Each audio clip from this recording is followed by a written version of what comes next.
Looking for a video that will help you know how to pick NFT that will multiply times 10? Luckily for you, Nugget Lover, here's the video you are looking for. Yes, this by far is going to be one of our favorite videos we have ever made. That is because we are going to share with you our entire knowledge on finding undervalued NFTs. Who knows? Maybe somewhere in the world, there is a dude who is kicking the air right now because he probably wished to use this knowledge for a premium course, but we are going to provide it for you anyway. Everything we know will be free here on our channel. All you have to do is click the subscribe button. If you are new here and you are wondering, what is this channel?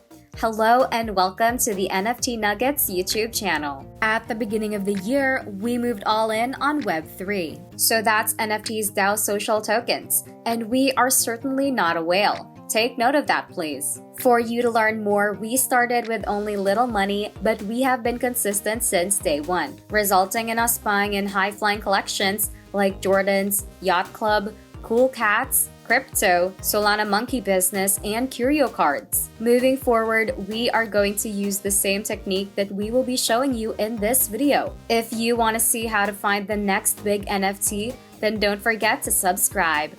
Also, congratulations to you for being here. Okay, so the NFT market is so big and there are all these verticals, but now we are going to focus more on NFT collectibles, the majority of which are famous as profile pic collections. So technically, these collections don't give you anything beyond the artwork that you are buying. Today, most do. They function as access tokens. This means that the NFTs function as tickets into a social club where you get all these added privileges. In a minute, we will talk about how to value some of those benefits and what you should know about our approach, which is we are taking a buy and hold strategy. So we buy NFTs that you know would be okay holding even when the inevitable downturn comes, because we have a thesis as to why those NFTs are going to perform well over the long term. Like we said, we are not working with a trust fund or anything like that, and so we have to be very choosy in what we buy because we are basically expecting to tie up that money for a long time. Whenever we make a purchase, our main goal with the technique that we are about to show you is very simple. All we are trying to do is come up with a very simple explanation as to why an NFT can potentially be a big hit.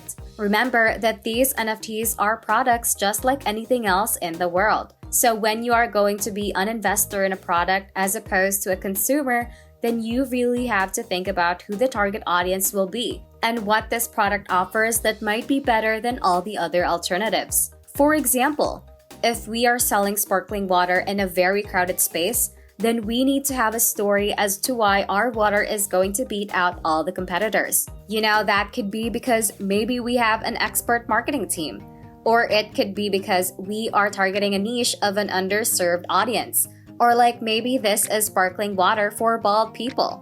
We don't know. And maybe they have been waiting for a brand that speaks their language, or maybe it just tastes better, whatever it is. There has to be a story that investors believe in order to buy in, and it is the same with NFTs.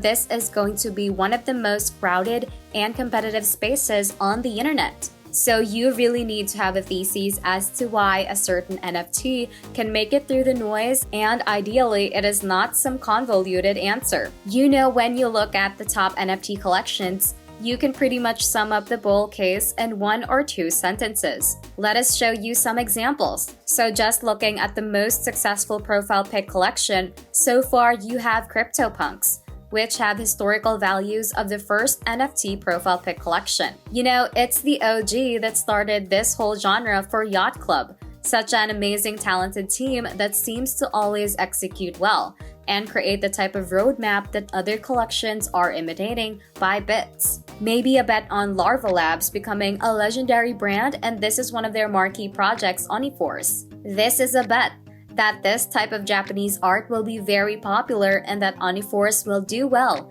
because they have established themselves as one of the first versions with high quality of this genre. These cool cats are such extremely brandable art. a solid team led by an artist that has worked on this exact design for a decade. Pudgy Penguins is a very memeable and cute art led by a team that includes some influencers in the NFT space with growing personal brands. So to come up with a simple thesis like that, we have been using a framework that looks at 6 different categories. That sounds like a lot, but you can basically go through this checklist in more or less 15 minutes. And I'm going to go with an acronym of FABRIC, which may help you remember it. Always make sure you're familiar with the founders. Artwork on the blockchain both in quantity and quality. Its impact and how investors will value the project, and community ripple effects. Alright, so let us get right into it and go through the fabric one by one. When it comes to choosing a supply of NFT, do you go by the founder? In order to successfully launch an NFT on the platform, it's important that you partner with someone who can carry out the project and grant you access tokens as quickly as possible. Another option that can ensure a better valuation is picking a brand name creator with a big following such as VFriends. Gary Vaynerchuk is one of the only people in the world with 2 million Twitter followers, and this helps add to the success of the tokens issued by him. When someone is that big, the collection benefits from marketing exposure and connections in networking, allowing for potential partnerships with brands. So in other words, it is very difficult to separate the value of the access token from the quality of the founder. You know, they are very deeply intertwined, and so with that in mind, the very first thing that we look at when we are considering buying a new NFT is who made it. You know, what their personal brand is, what kind of network they have and can.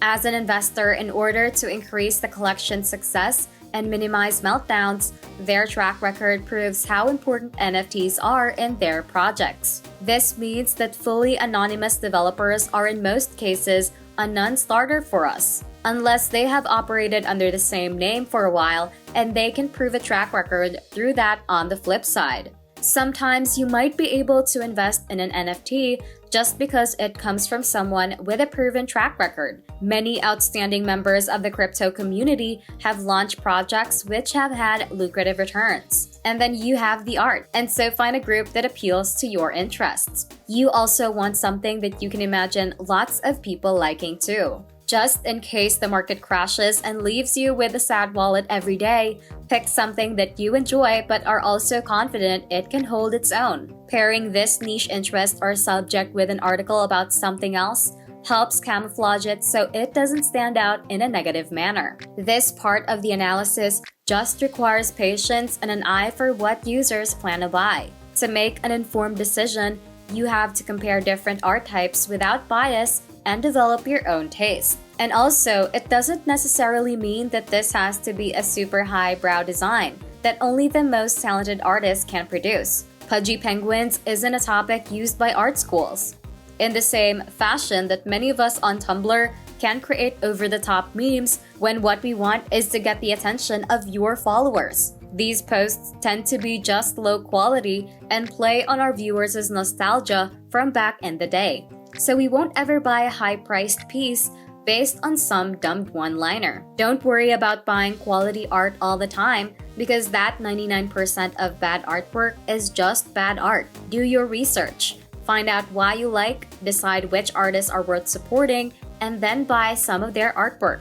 Okay, so we're going out of order, so we're sorry for all the perfectionists out there, but we're sort of ranking these by importance. So now let's talk about community. Now, when you talk to someone and ask them why they brought into a particular NFT pick collection, it's not going to take long until they say something along the lines of, the community is great. We think this is one of the most meaningless phrases out there right now, and to show you why, let's take a deeper look. We often use the term good community to describe a group full of people who are friendly, supportive, and welcoming. However, the way we see what makes a community good or bad is that we view it from the inside-most aspect of that community. Picking a quality NFT community can be tough, but to ease the difficult decision, we recommend you take 2 pieces of advice and combine them. First, make sure it is somewhat censorship-free. And second, most importantly, talk to people.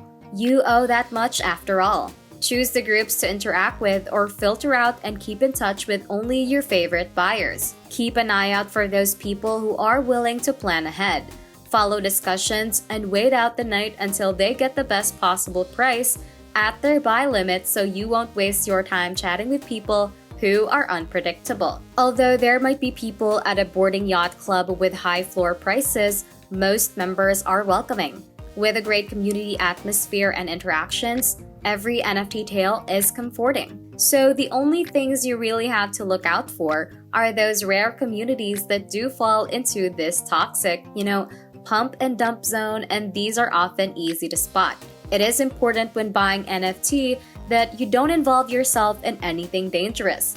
While it's inevitable that you will take risks when betting on random items, investing with a seller is an entirely different gamble. You don't need to do a week-long deep dive to figure it out. On the other side of the spectrum, you can have great communities, which aren't driven by how friendly people are, but more so by how influential the non-founding members are. One example of this is the Solana Monkey business, which included many code insiders from the Solana team and other influential developers. People like that tend to just have friends that are also influential or whales, and that's always a good starting base to grow the network from there. Another reason why this community angle can be deceiving is because the community can change pretty dramatically as the floor prices of an NFT goes up. You have to save for a really long time in order to get the high quality NFTs you want. For example, a Bored App Club no longer accepts new members at low prices, requiring $145,000 spent to join the last group. Even if they want it, they probably don't need it like before where a small business could buy it. And so, as someone who was a philosophy major in college, I can attest to the particular meaning in this thought-like thinking. This reminds me of the ship of thesis, which is a thought exercise that asks whether you have the same ship even if you replace every single board individually, one by one over a long period of time. Look, we're not trying to downplay the role of community. We think it's one of the most important parts of this whole movement. All we are saying is that if we ask someone why we should buy into their collection and they tell us it's because they have a good community, which basically means that there's a lot of nice people, then we're probably gonna pass, because it's telling us that there is no better path for this to be a huge success. And honestly, once you start owning like 3 or 4 entity collections, you basically don't have enough time to hang out in these discords anymore. So of all the utility that you're getting from these NFTs, this is in practice probably the one you use the least. Alright, now let's talk about the roadmap or utility of the Access token. And this is a tough one because it's still very early days and there's going to be a lot of evolution in the coming years as to different forms of utility. But we just want to talk about some of the most popular examples that we see today and how to value them. The most common technique today is the code roadmap that Bordo Biakla popularized. This is just a series of promises for how the creator plans to bring value to the token holders. One of the items on these roadmaps that you will often see is the idea of an Airdrop Companion NFT. The most popular example of this is probably the Mutant Apes again, by Bored Appy Club, and how it worked was every wallet that held a Bored Ape was airdropped, basically a portion NFT that could create a brand new Mutant Ape. In many cases, these potions could be sold for $50,000 and in some cases, hundreds of thousands of dollars. So it essentially works as passive income for the holders. As you would expect, most collections nowadays promise to deliver a companion NFT, but the thing is, from financial perspective, a companion NFT is only worth as much as the project. But it's basically going to be worthless because the entire project doesn't have any demand.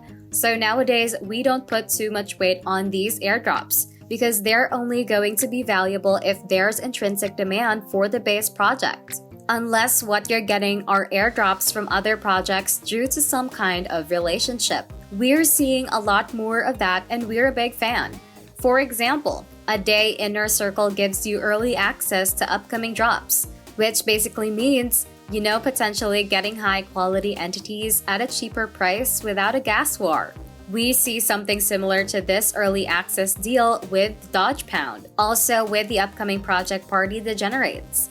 But again, this type of deal making really goes back to the execution of the founding team. Now, there's another category of utility that uses these sort of circular mechanics, where you're either using the sales from the NFT project itself to buy up the floor, or you're taking the secondary royalties and distributing that to token holders. Putting aside the fact that these are getting into securities territory, and that's something you should think of first. For us, these mechanics seem kind of unpolished, and they might support the price at lower levels. But we don't really see a lot of people spending millions of dollars to get into a project just because they're buying up the floor. Now, personally, we're not a fan of these because what it's telling us is that the creator doesn't have a better plan for turning this collection into a big brand. I'd rather have a creator that is taking that money and is investing it in better ways for the project as opposed to just giving it back to NFT holders. In the end, there's gonna be a million little ways for you to bring utility to your community. And you don't need to do this like an overly complicated scheme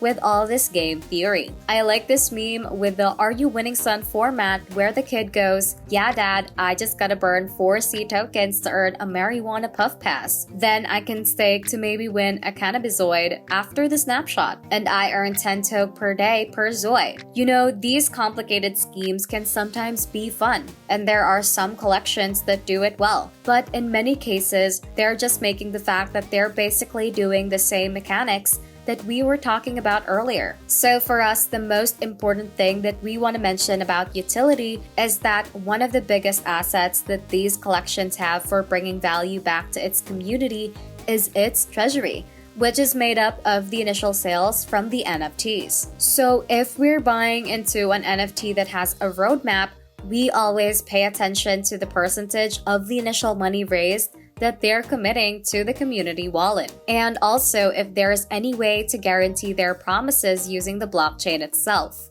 For example, here we see Meeples Gang NFT, and they're minting 10,000 NFTs at a price point of 0.06 ETH, which if they sell out would be 600 ETH or about $1.7 million. And they say that this entity will act as an access card to exclusive benefits. But when you look at their roadmap, you see that they're only committing up to 25 ETH in the treasury. So less than 5% of all the money they raise will actually be used to support the community, and there's no obligation.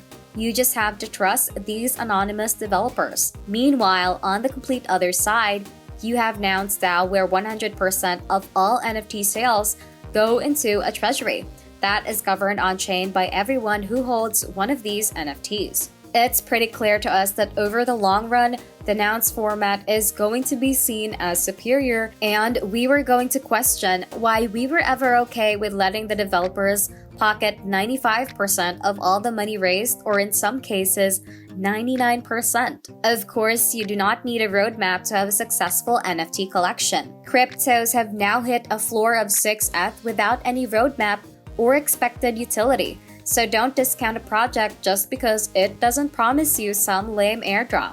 And then you have importance or cultural significance.